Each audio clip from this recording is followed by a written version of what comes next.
most common ones that we're going to be talking about today: depression secondary to pain, hypertension and the value of filing for hypertension, as well as diabetes. Hypertension and diabetes are two conditions that tend to result in several other conditions, and so service connecting those could result in a lot of benefits.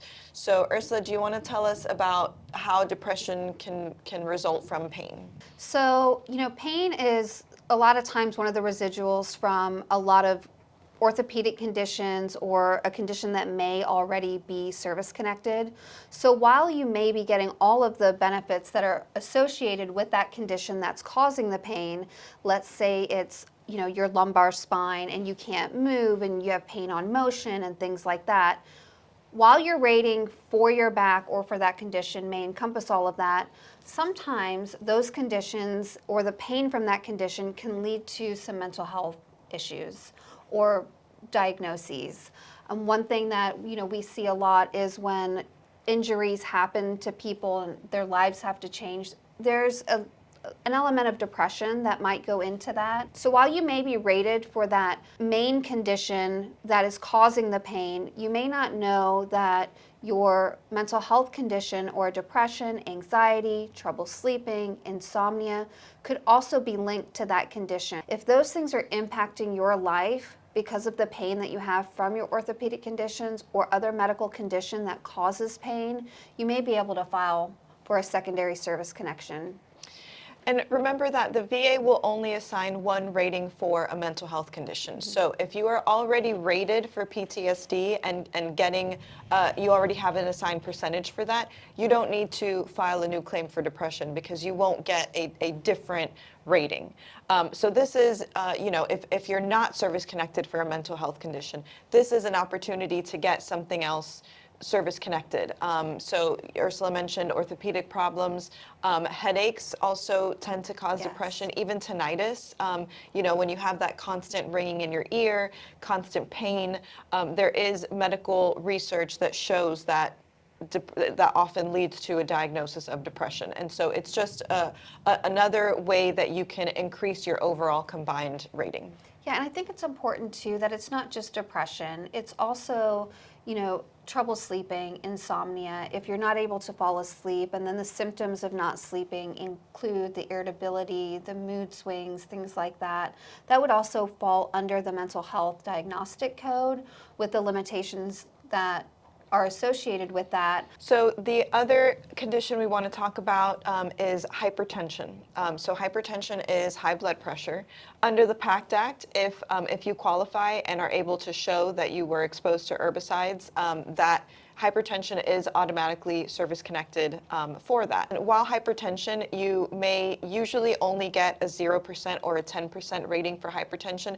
You likely won't get anything higher because of the way that the rating criteria is designed. It's just very difficult to get a rating higher than that. So one of the advantages of being service connected for hypertension is if down the road you develop other conditions due to hypertension, then you can get service connected for those conditions as well through secondary service connection.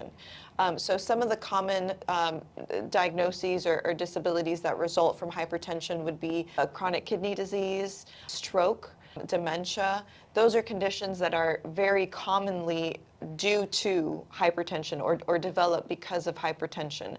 And so you can get service connected for those through that secondary service connection. Yeah, hypertension is actually a very serious medical condition that a lot of times does lead to other more serious things. Even if you don't have those conditions now, it's something that may develop later in your life. And so if you are service connected for the hypertension, it may set up down the road, even if you don't have those secondary conditions, it could set up for service connection that way. So while hypertension is now one of the presumed conditions under the PACT Act for veterans that were exposed to Agent Orange during the Vietnam era, there are other times and ways to get service connection for hypertension. So not as often as other ways is there's direct service connection showing that you had hypertension in service or that your blood pressure was elevated while you were on active duty.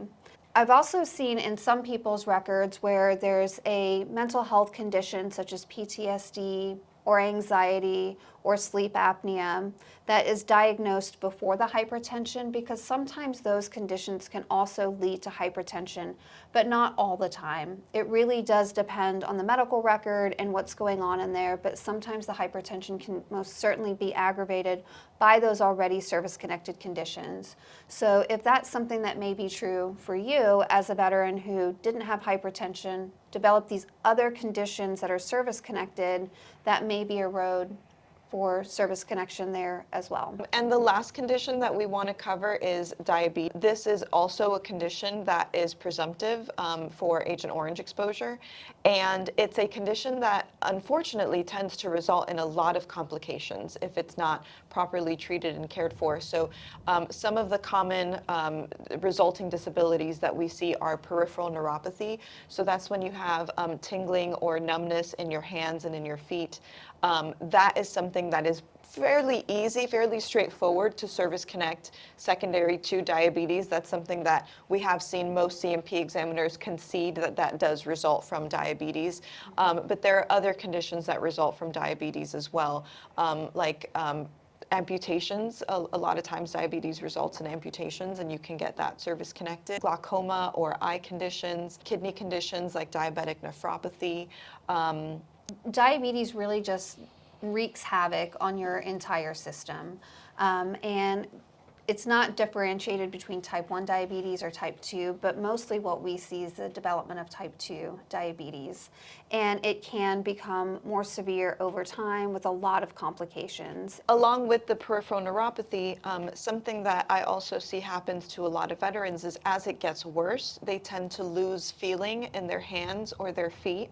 And so that could eventually be something that could lead to what's called special monthly compensation, or SMC. There are different types of SMC.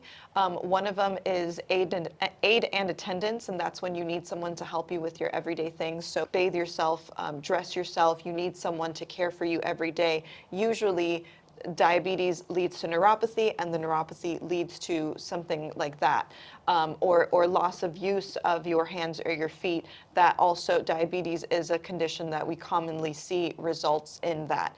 And so that's, again, you want to make sure to have that diabetes service connected, and then think about all of the complications and disabilities that have resulted from that diabetes that you could then file for and get benefits for. And keep in mind, we are sharing this information with you because there are cases that we've seen before that we've been able to win. We know that there is medical research there. We work with doctors that provide opinions and provide that nexus linking one condition to the other. But this is not something that is common sense that the VA just knows. It's still something that you have to prove. So you file the claim, the VA is going to likely schedule you for a CMP exam. It may be an exam where they just have the doctor commenting or providing an opinion as to whether or not it developed due to this other condition. They may still evaluate you. It may be just based on the record review. But regardless, they need that doctor's opinion. They are going to have one of their doctors comment on whether it's connected or not. And we've seen it many, many times where the CMP examiner will say, no, there's no medical literature to support that.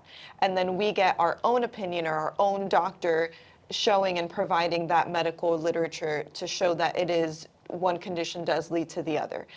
So, you know, we are providing this as ideas for you to think about and claims that you could potentially file, but the VA is not going to see it that same way. You still have to provide the evidence to support that claim, to support the nexus.